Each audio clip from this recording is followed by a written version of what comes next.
Hello everyone, I'm CJ Werleman. Don't forget to hit the subscribe button below and please help keep our show going and growing by supporting my journalism at patreon.com/CJ Werleman. Now let's get into it. Last week, former Pakistani Prime Minister Imran Khan was targeted in an assassination plot when a gunman shot at his political caravan during the Long March rally protests on Thursday. But if you think Imran Khan's would-be assassin was a lone gunman, then it's likely you also believe Lee Harvey Oswald acted alone when he assassinated JFK, and that Jack Ruby was also acting alone when he shot Lee Harvey Oswald. You see, Imran was the target of a well-planned assassination, and we know this because eyewitnesses, along with current and former police officers, have strongly rejected claims the shooting was carried out by a single gunman firing only a 9mm pistol, saying that the former Prime Minister was shot by different shooters from multiple angles and locations. It's also impossible to explain how a single untrained gunman from an impoverished background afforded the equivalent of 6 months' salary to buy a Glock 26 and then successfully hit a target from distance and a poor angle. I mean, you can hear with your own ears the sound of semi-automatic gunfire.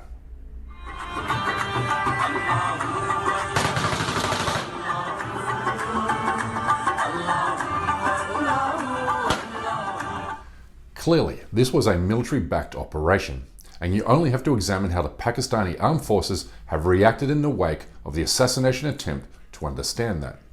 You see, the Pakistani military has not only refused to condemn the assassination, but also refused to carry out an investigation, and even more tellingly, it has refused to publicly state that its officers and personnel are not above the law.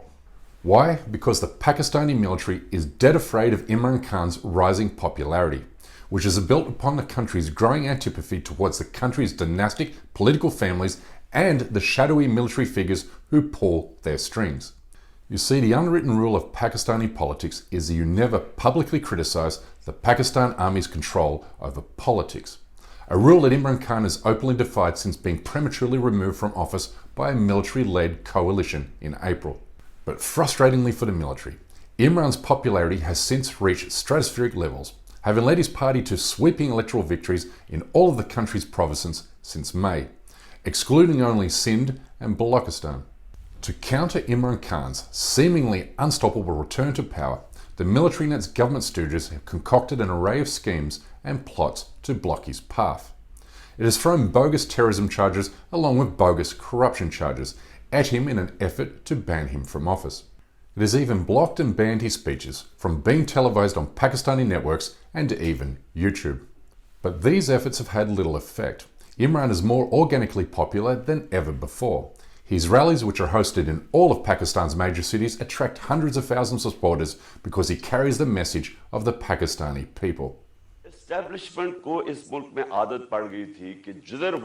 In this country, the military establishment has got used to the fact that they will steer the people, and the people will follow.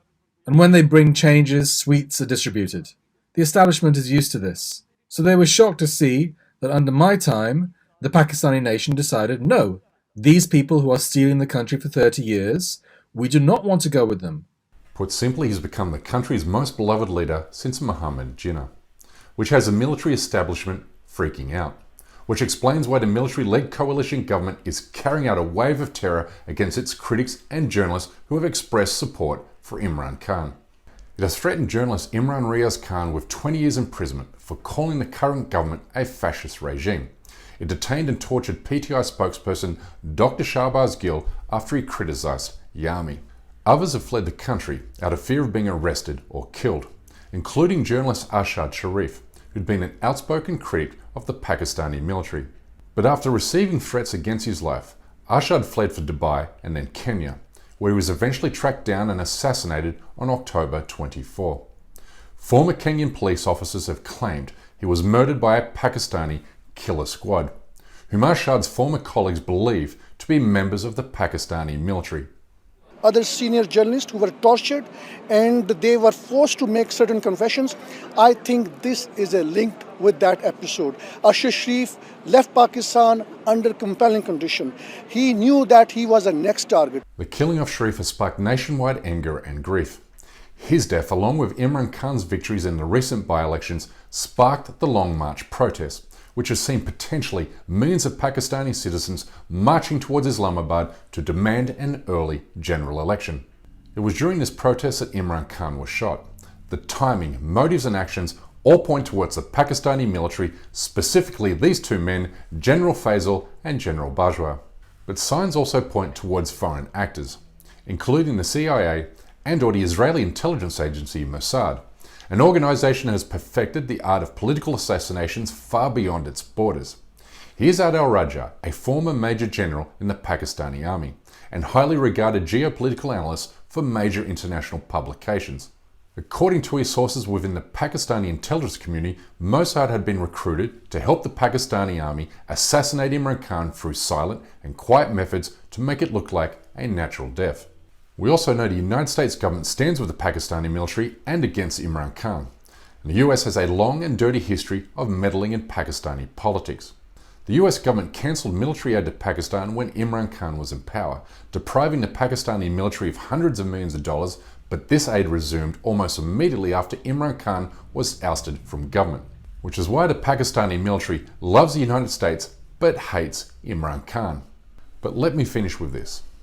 Whatever happens to Pakistan from this moment forward, the Pakistani people must break away from their unhealthy infatuation with the Pakistani military, because the oversized respect the Pakistani people have for their armed forces hinders democracy and invites fascism.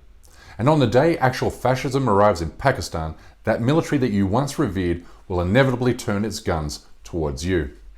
In other words, you cannot fight fascism while at the same time lauding the armed forces as the pride of the nation, and all of that other fascist monkey brain BS. Citizens should look towards the military only as a necessary evil, meant only to safeguard the country from foreign threats. Nothing more and nothing less. The constitutional democracy Pakistan seeks is unattainable without ending its oversized admiration for the very institution that stands firmly in the way of democratic freedoms and liberty. These are worrying times, which is why the international community must stand with the Pakistani people in their fight against anti-democratic forces. Anyway, that's my time for today. Please don't forget to subscribe to this channel, and we kindly ask you please support this endeavor by becoming a member of this show at patreon.com/CJWellerman. We can't produce, sustain and grow the show without your help, and we offer exclusive benefits to those who do. But for now, good night, good morning, wherever you are, and stay blessed.